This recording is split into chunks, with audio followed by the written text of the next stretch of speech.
Hi everyone, I'm Richard Tawse from Weightlifting Scotland, and I'd like to provide you with an update on 3 important points. Firstly, we issued a new ranking list on Friday, however we had to quickly withdraw it due to some issues that emerged. We are currently working on preparing a new list and we will get that published as soon as possible. I also want to take this opportunity to explain that creating the ranking list is a largely manual process because the Sport 80 system does not display our data in a way that we can use, such as Sinclair points or our definitions of masters, youth, juniors, etc. Additionally, as some of you know, the results of our development lifters are not recorded. The ranking list is compiled by volunteers, specifically one dedicated volunteer, and I also want to take this opportunity to emphasise again that Weightlifting Scotland does not have any salaried staff members. There aren't people sitting at desks waiting for new results to appear, and we don't receive notifications of Weightlifting Scotland members' results as they come in. We rely on our dedicated members and volunteers to provide us with the necessary data. The recent surge in member participation across multiple competitions, including the Scottish Under-18s and Development Round 2, the European Masters, the British Universities, the British Virtual Qualifiers and the Scottish Open, is fantastic.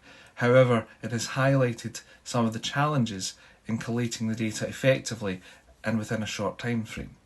Whilst we always strive to make the rankings as accurate as possible, our ability to do so is limited by the speed and the completeness of the data that we receive.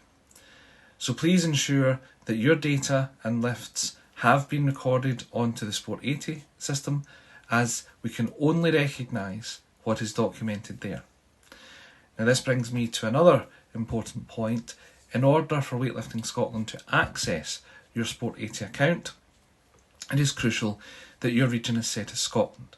Currently we are experiencing issues with this due to data protection regulations, and as such, if your account is not set as Scotland and it is not as simple as it referring to which home address you've entered, then we cannot view it. We are working on trying to resolve this matter with British Weightlifting and Sport 80.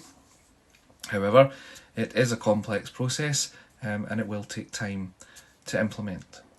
Please be aware this also has implications for the funding that we receive.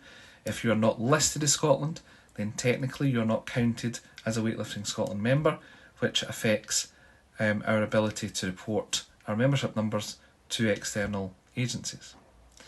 And lastly, following on from the events from Friday, I want to remind all members that we have all signed up to a code of conduct as part of our membership, which includes responsibilities regarding social media and communications.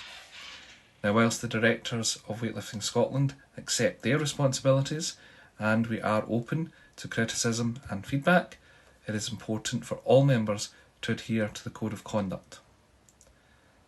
As we continue to strive for growth and aim to establish a more corporate and professional structure, there will be inevitably some growing pains, and I want to express my gratitude in advance for your patience and support as we navigate through this process. Following on from the corporate and professional comment, and moving nicely into the second point of this update, we have scheduled our annual general meeting for Saturday, September 30th. The meeting is going to be held virtually, and over the next 6 to 8 weeks we will provide all the necessary notices, job advertisements and other relevant information to you.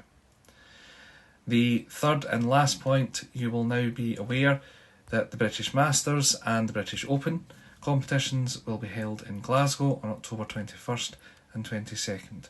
I want to extend my thanks to Ray Kavanagh and Alec Phillips for giving up their time to help scout venues for British Weightlifting's review in choosing a venue.